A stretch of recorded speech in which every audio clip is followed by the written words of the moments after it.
جیم بسم اللہ الرحمن الرحیم رب اشرح لی صدری ویسر لی امری واحلل عقدۃ من لسانی یفقهوا قولی صلاۃ و سلام علیک یا رسول اللہ وعلی آلک و صحبک یا حبیب اللہ۔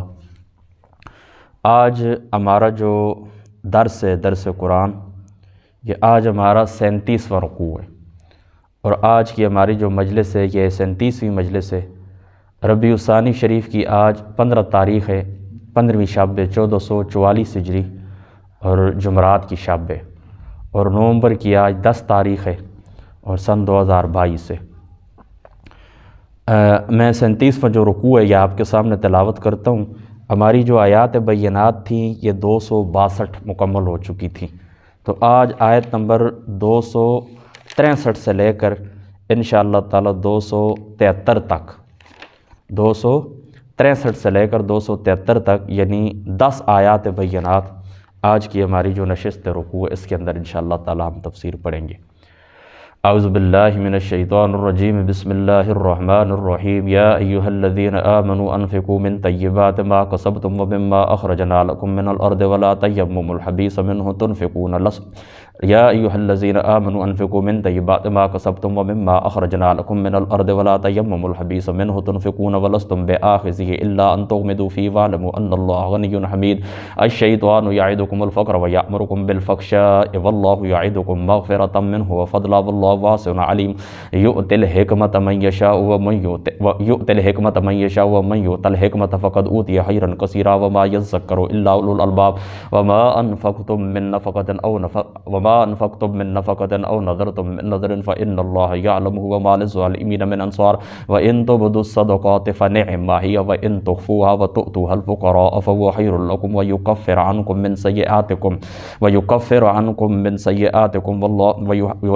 عنکم سیئاتکم واللہ بما تعملون خبیر۔ لیس علیک ھداھم ولکن اللہ یہدی من یشاء وما تنفقوا من خیر فلانفسکم وما تنفقوا من خیر لیس علیک ھداھم ولکن اللہ یہدی من یشاء وما تنفقوا من خیر فلانفسکم وما تنفقون الا ابتغاء وجہ اللہ وما تنفقوا من خیر یوفى الیکم وانتم لا تظلمون۔ للفقراء الذین احصروا فی سبیل اللہ لا یستطیعون ضربا فی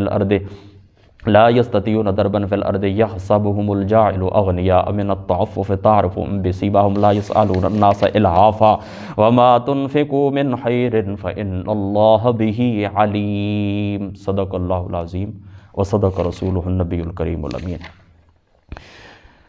اللہ تعالیٰ کی ذات اقدس فرماتے ہیں یہ انفاق فی سبیل اللہ میں آپ کو پہلے بتا چکا ہوں، اس کے متعلق گفتگو جاری تھی، یہ دوسرا رکوع ہے اسی کے متعلق۔ اللہ تعالیٰ فرماتا ہے اے ایمان والو خرچ کیا کرو عمدہ چیزوں سے جو تم نے کمائی ہیں۔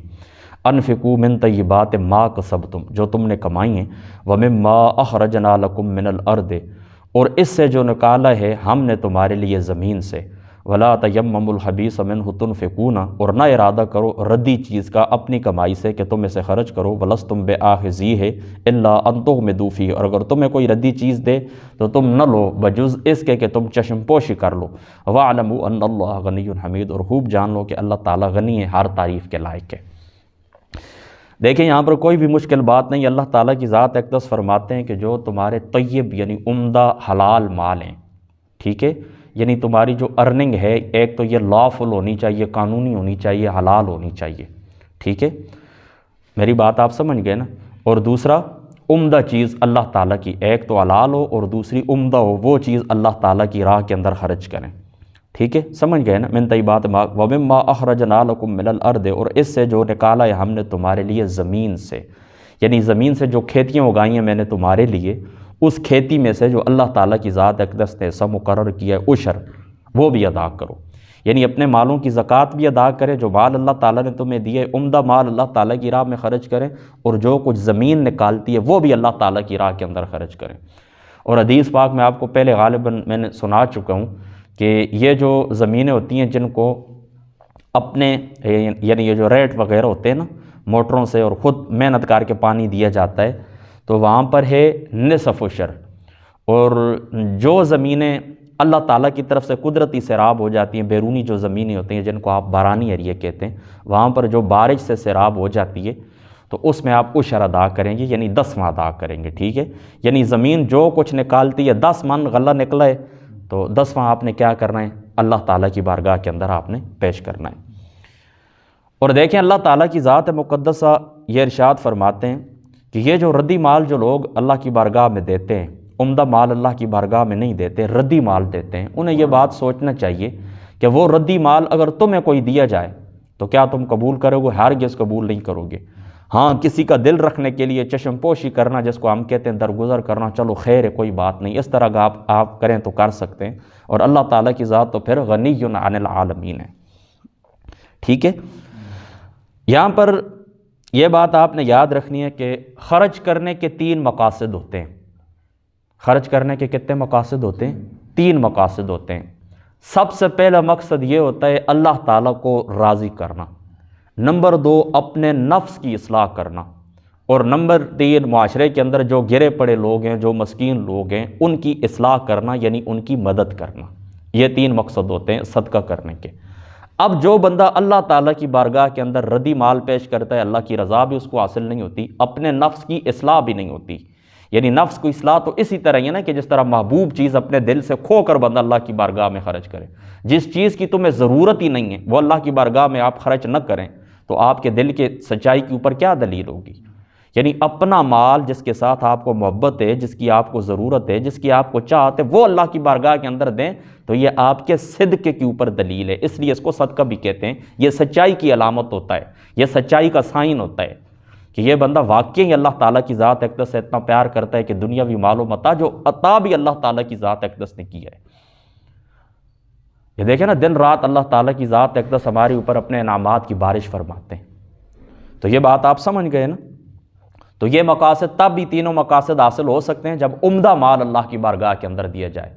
یعنی عمدہ مال اللہ کی بارگاہ میں نہیں دیں گے، ردی مال نہیں دیں گے، تو ایک تو ردی مال دیں گے تو اللہ بھی ایک تو ناراض ہے، اللہ کی رضا بھی حاصل نہ ہوئی، نفس کی اصلاح بھی نہیں ہوئی، غریب کا فائدہ بھی نہ ہوا۔ وہ اس مال کو کیا کرے گا؟ اس نے بھی جا کے پھینکنا ہی ہے نا، ٹوٹے ہوئے کپڑے ہیں، گلا سڑا پھل ہے، گلی سڑی سبزیاں ہیں، اس کو وہ بیچارہ کیا کرے گا؟ اس نے بھی جا کے کیا کرنا ہے؟ اس کو پھینکنا ہی ہے۔ میری بات آپ سمجھ گئے نا؟ الشیطان یعدکم الفقر ویأمرکم بالفحشاء، شیطان ڈراتا ہے تمہیں تنگ دستی سے اور حکم کرتا ہے تم کو بے حیائی کا۔ واللہ یعدکم مغفرۃ منہ وفضلا واللہ واسع علیم، اور اللہ تعالیٰ وعدہ فرماتا ہے تم سے اپنی بخشش کا اور فضل و کرم کا، اور اللہ تعالیٰ بڑی وسعت والا اور سب کچھ جاننے والا ہے۔ یہ شیطان اور نفس، شیطان اور نفس اور شیاطین کے دوست جو معاشرے کے اندر شیطان نما انسان ہوتے ہیں، انسان نما شیطان ہوتے ہیں، ٹھیک ہے؟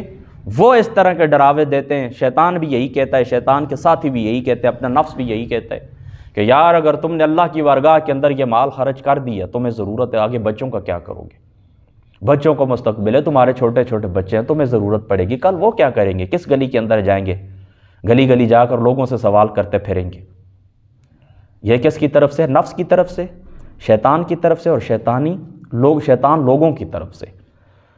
آگے اس بات کے اوپر آپ غور کریں، وَيَأْمُرُكُمْ بِالْفَحْشَاءِ، اور شیطان حکم کرتا ہے تم کو بے حیائی کا۔ بخل کو دیکھیں نا، اللہ تعالیٰ کی ذات اقدس نے یہاں پر بے حیائی سے تعبیر کیا ہے، اس کو بات کو یاد رکھیں۔ یعنی وہ تمہیں بخیلی کے اوپر اکساتا ہے نا، وہ کہتا ہے بخیلی کرو، مال اللہ کی راہ میں نہ دو۔ اس کو اللہ تعالیٰ کیا فرماتا ہے؟ وَيَأْمُرُكُمْ بِالْفَحْشَاءِ، وہ تمہیں اللہ تعالیٰ کی بارگاہ میں وہ تمہیں بے حیائی کا حکم دیتا ہے، اور واقعی اس سے بڑی بے حیائی کوئی بھی نہیں ہے کہ اللہ تعالیٰ کا دیا ہوا مال اور بندہ اللہ تعالیٰ حکم بھی دے کہ میری راہ کے اندر خرچ کرو اور وہ بندہ خرچ نہ کرے۔ اس سے بڑی بے حیائی کوئی بھی نہیں ہے، ٹھیک ہے؟ وَيَأْمُرُكُمْ بِالْفَحْشَاءِ، وہ تمہیں بے حیائی کا حکم دیتا ہے، یعنی تمہیں بخل کا حکم دیتا ہے۔ وَاللَّهُ يَعِدُكُمْ مَغْفِرَةً مِّنْهُ وَفَضْلًا، اور اللہ تعالیٰ کی ذات اقدس تمہیں مغفرت کا اپنی نوید سناتے ہیں، مغفرت کی اور فضل کی۔ تو اب ایک طرف شیطان ہمیں بخل کا بے حیائی کا حکم دیتا ہے، دوسری طرف اللہ تعالیٰ کی جو ذات مقدس ہے، وہ اللہ تعالیٰ کی ذات اقدس ہمیں مغفرت کی اللہ تعالیٰ بشارت سناتے ہیں۔ اب آپ خود فیصلہ کریں آپ نے کہاں پر جانا ہے، کس کے پیچھے آپ چلنا ہے، اور اللہ تعالیٰ کے حکم کے مقابلے میں آپ شیطان کو حکم تسلیم کریں گے، اس کی بات کو تسلیم کریں گے، تو کیا یہ شرک خفی بنتا ہے یا نہیں بنتا؟ اس بات کے اوپر آپ نے غور کرنا ہے۔ یؤتی الحکمت من یشاء، اللہ تعالیٰ فرماتا ہے دانائی اللہ تعالیٰ کی عطا فرماتا ہے دانائی جسے چاہتا ہے، وَمَن يُؤْتَ الْحِكْمَةَ فَقَدْ أُوتِيَ خَيْرًا كَثِيرًا، اور جسے عطا کی گئی دانائی تو یقیناً اسے دی گئی بہت بڑی بلائی، وَمَا يَذَّكَّرُ إِلَّا أُولُو الْأَلْبَابِ، اور نہیں نصیحت قبول کرتے مگر عقل مند۔ دیکھیں اللہ تعالیٰ کی ذات اقدس فرماتے ہیں میں جسے حکمت عطا کر دوں۔ حکمت کا کیا معنی ہے؟ یہاں پر حضرت امام سیوطی صاحب رحمۃ اللہ تعالیٰ علیہ آپ تفسیر جلالین کے اندر یؤت الحکمت اے فرمائے اے علم نافع، اے علم نافع، علم نافع۔ حکمت کا کیا معنی ہے؟ علم نافع۔ حکمت سے مراد وہ علم صحیح ہے، یہ حکمت کی تعریف آپ یاد رکھیں، حکمت سے مراد وہ علم صحیح ہے جو اتنا پختہ اور طاقتور ہو کہ وہ انسانی ارادہ کو حکماً عمل خیر کی طرف متوجہ کر دے۔ یعنی حکمت وہ پختہ علم ہے، حکمت وہ علم نافع ہے جس کی وجہ سے آپ خیر کے کاموں کی طرف جاتے ہیں، برے کاموں کی طرف نہیں جاتے۔ یہ ہے حکمت۔ ڈاکٹر طاہر القادری صاحب نے اس مقام کے اوپر جو ان کا ترجمہ ہے انگلش، تو یہاں پر انہوں نے بھی حکمت کے مقام کے اوپر یؤت الحکمت اس کے ترجمے کے اندر لکھا ہے وسڈم، دانائی، علم صحیح، علم نافع، جس کی بدولت انسان صحیح راستے کے اوپر چلتا ہے۔ تو اللہ تعالیٰ فرماتا ہے میں نے جسے حکمت عطا فرمائی ہے اسے خیر کثیر عطا فرمایا ہے۔ اور دیکھیں نا دنیا کے تمام جو کچھ بھی آپ کو مال اموال نظر آتے ہیں ان کو اللہ تعالیٰ نے متاع القلیل قرار دیا، یہ متاع قلیل ہے۔ دنیا کا جتنا بھی سامان ہے یہ کیا ہے؟ متاع قلیل ہے۔ اور حکمت جس کو اللہ تعالیٰ نے عطا کی، اللہ تعالیٰ فرماتا ہے میں نے اسے خیر کثیر عطا فرمائی۔ تو اب جن لوگوں کو اللہ تعالیٰ نے علم نافع عطا فرمایا ہے تو اللہ تعالیٰ خود فرماتا ہے کہ میں نے تمہیں خیر کثیر عطا فرمائی ہے۔ اور جس کو علم نافع ملا ہے وہ دنیا کی طرف للچائی ہوئی نظروں سے دیکھے، اور جن کے پاس دنیا کا مال ہے وہ کہے کہ یہ مجھ سے بہتر ہے، تو اس سے بڑا بدبخت کوئی شخص ہو نہیں سکتا۔ لیکن اللہ کہتا ہے میں نے تمہیں خیر کثیر، جن لوگوں کو علم نافع عطا فرمایا ان کو میں نے خیر کثیر عطا فرمائی ہے۔ اور دنیا کے متعلق اللہ تعالیٰ کیا فرماتا ہے کہ یہ متاع الدنیا قلیل، تو قلیل کو یہ کہتا ہے وہ اس کو مجھ سے فضیلت ہے، اس کی اتنی بلڈنگیں ہیں، اس کے اتنے پلاٹ ہیں، اس کی اتنی جائیدادیں، میرے پاس کیا ہے سوائے کتابوں کے کچھ بھی نہیں۔ تو اس بات کو آپ سوچیں، ٹھیک ہے؟ ان کے پاس جو کچھ ہے ان کو اللہ تعالیٰ نے قلیل فرمایا، اور تمہیں جو کچھ اللہ تعالیٰ نے عطا فرمایا اس کو خیر کثیر فرمایا۔ وَمَا أَنفَقْتُم مِّن نَفَقَةٍ أَوْ نَذَرْتُم مِّن نَذْرٍ فَإِنَّ اللَّهَ يَعْلَمُهُ وَمَا لِلظَّالِمِينَ مِنْ أَنصَارٍ، اور جو تم خرچ کرتے ہو یا منت مانتے ہو تو یقیناً اللہ تعالیٰ اسے جانتا ہے، اور نہیں ہے ظالموں کے لیے کوئی بھی مددگار۔ جو تم اللہ کی راہ کے اندر خرچ کرتے ہو یعنی فرضی صدقہ دیتے ہو یا نفلی صدقہ دیتے ہو، وہ اللہ تعالیٰ کی ذات اقدس کے علم کے اندر ہے، ٹھیک ہے؟ وہ اللہ تعالیٰ کے علم کے اندر ہے۔ اور نظر کس کو کہتے ہیں یہ بات یاد رکھنا، نظر وہ عبادت ہے کہ جس کو کوئی بندہ اپنے اوپر خود لازم کر لے، ٹھیک ہے؟ نظر وہ عبادت ہے کہ جس کو بندہ اپنے اوپر خود لازم کر لے، اللہ تعالیٰ کی طرف سے وہ لازم نہیں ہوتی، اللہ کی طرف سے وہ واجب نہیں ہوتی۔ ایک ہوتی ہے نظر شرعی اور وہ عبادت ہوتی ہے اور وہ اللہ تعالیٰ کے ساتھ خاص ہے، اور ایک ہوتی ہے نظر عرفی، یعنی کسی کو تحفہ دینا، کسی کو نیاز پیش کرنا، کسی کو ایصال ثواب کرنا، اس کو بھی نظر کہہ دیا جاتا ہے عرفاً۔ لیکن نظر شرعی کیا ہے؟ وہ عبادت ہے، وہ اللہ تعالیٰ کی ذات اقدس کے لیے۔ دنیا کے کوئی بھی جائز کام ہو، مثال کے طور پر آپ کہتے ہیں کہ اس دفعہ اللہ نے کاروبار کے اندر مجھے اگر 10 لاکھ روپے نفع دیے تو میں 2 لاکھ روپے صدقہ کر دوں گا، یا 2 لاکھ روپے میں فلاں مزار ہے اللہ تعالیٰ کو اس کے جہاں پر فقیر بیٹھتے ہیں ان کو کھانا کھلا دوں گا، فلاں سکول ہے اس سکول کے اندر جا کر میں دریا بچھا دوں گا، فلاں مسجد ہے اس مسجد کے لیے میں کارپیٹ لوں گا، وہاں پر پانی کی سبیل لگا دوں گا، اس کو نظر کہتے ہیں۔ اور یہ جب ہو جائے تو پھر پوری کرنی ہوتی ہے۔ ہاں اگر کسی برے ناجائز گناہ کی آپ نظر مانیں تو پھر قسم کا کفارہ ادا کرنا ہوگا، اس نظر کو پورا آپ نہیں کریں گے، وہ نظر ادھر ہی رہ جائے گی، قسم کا آپ کفارہ ادا کریں گے۔ وَإِن تُبْدُوا الصَّدَقَاتِ فَنِعِمَّا هِيَ، اللہ تعالیٰ فرماتا ہے اگر ظاہر کرو اپنی خیرات کو تو بہت اچھی بات ہے۔ وَإِن تُخْفُوهَا، اور اگر پوشیدہ رکھو صدقوں کو، وَتُؤْتُوهَا الْفُقَرَاءَ، اور انہیں دو فقیروں کو، فَهُوَ خَيْرٌ لَكُمْ، تو یہ بہت بہتر ہے۔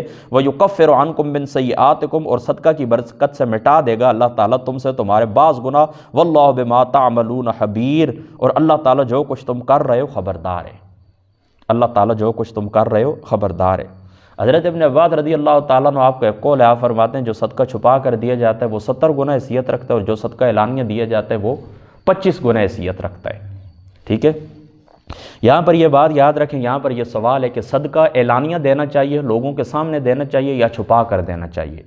تو یاد رکھو صدقہ فرضی ہو یا نفلی ہو، فرضی صدقہ وہ ہوتا ہے جس طرح زکوٰۃ، اور نفلی صدقہ وہ جو آپ ویسے ادا کرتے ہیں، ٹھیک ہے؟ ان دونوں کے اندر یاد رکھیں اگر تمہاری نیت ہو کہ لوگ میری اقتداء کریں، لوگ میری اقتداء کریں، میرے پیچھے چلیں، یعنی لوگ مجھے یہ صدقہ کرتے ہوئے دیکھیں وہ بھی صدقہ کریں۔ بالکل ٹھیک، ماشاءاللہ، وہ بھی صدقہ کریں، تو تم نے کیا کرنا ہے؟ اعلانیہ صدقہ کرو، ٹھیک ہے؟ تمہیں معلوم ہے نا کہ میں صدقہ کروں گا لوگ میری اقتداء کریں گے، یعنی ریاکاری مقصد نہ ہو۔ اگر ریاکاری کا شبہ نہ ہو تو پھر اعلانیہ صدقہ کرو تاکہ لوگ بھی صدقہ کریں، اور اگر ریاکاری کا شبہ ہو تو پھر خفیہ، ٹھیک ہے؟ اور بعض علماء نے یہ بھی لکھا ہے کہ جو فرضی صدقہ ہوتا ہے وہ اعلانیہ دینا چاہیے، اور جو نفلی صدقہ ہوتا ہے وہ خفیہ دینا چاہیے، ٹھیک ہے؟ بہرحال سادی سی بات یہ یاد رکھیں، فرضی ہو یا نفلی ہو، لوگوں کو پیچھے چلانے کے لیے، یعنی لوگ میری اقتداء کریں، یہ نیت ہو تو پھر اعلانیہ دینا افضل ہے، ورنہ خفیہ افضل ہے، ترغیب دینے کے لیے۔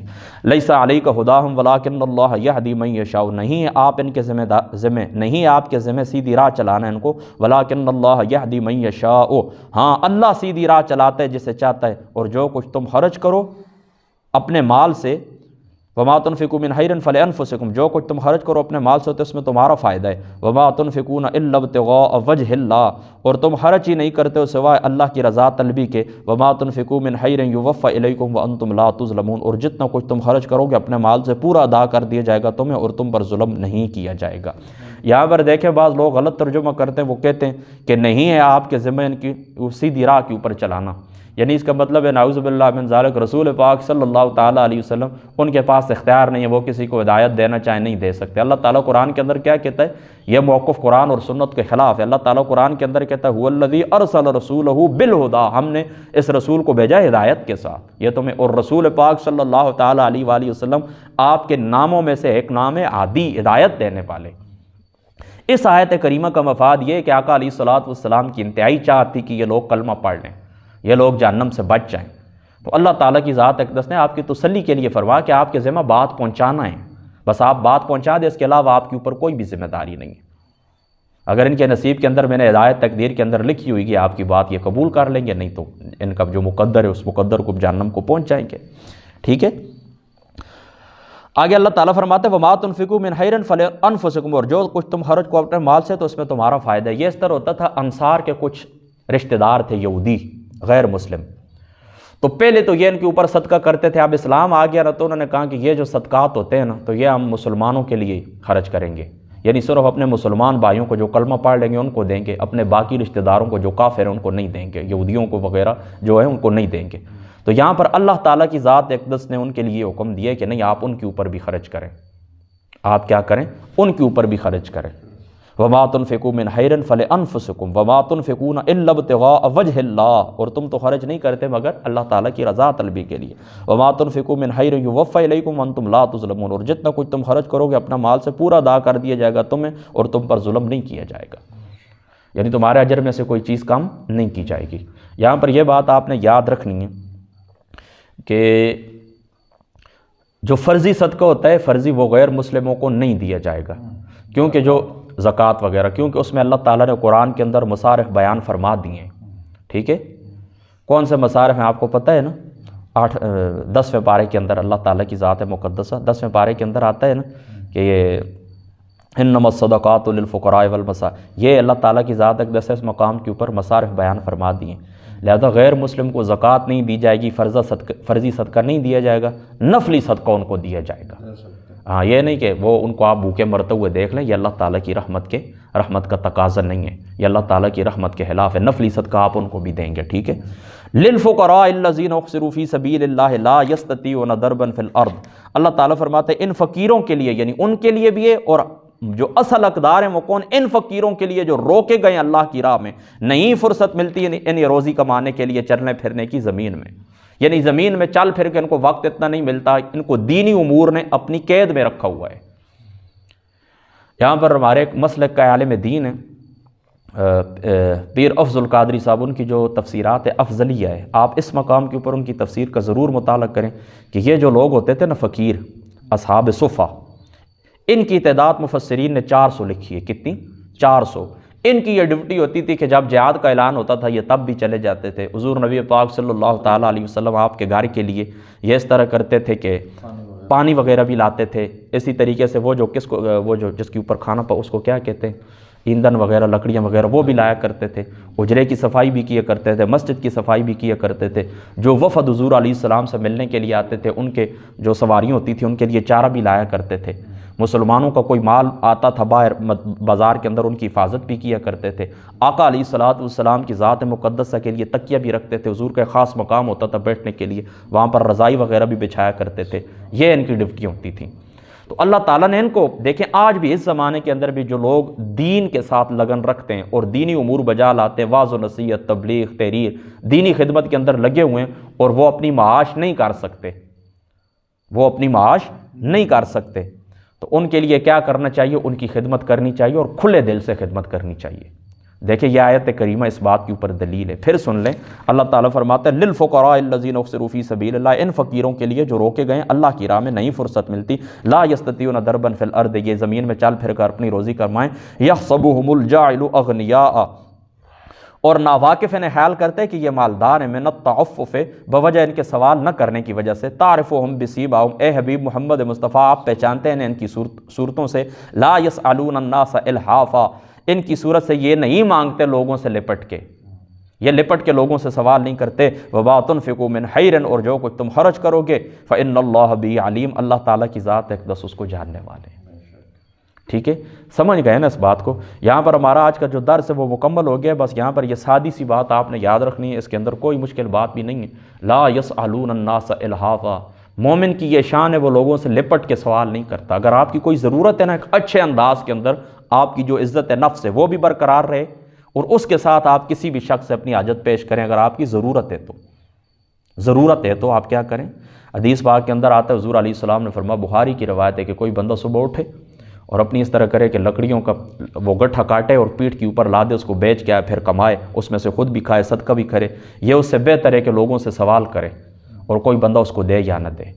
اور ایک روایت کے اندر آتا ہے، غالباً کشف المحجوب کے اندر داتا صاحب رضی اللہ تعالیٰ عنہ آپ نے اس روایت کو نقل کیا، یا باقی کسی تصوف کی کتاب ہے میری نظروں سے گزری تھی، کہ جو بندہ لوگوں کے اوپر سوال دروازہ کھولتا ہے نا، محتاجی کا ایک دروازہ کھولتا ہے، اللہ تعالیٰ اس کے اوپر محتاجی کے 70 دروازے کھول دیتے ہیں۔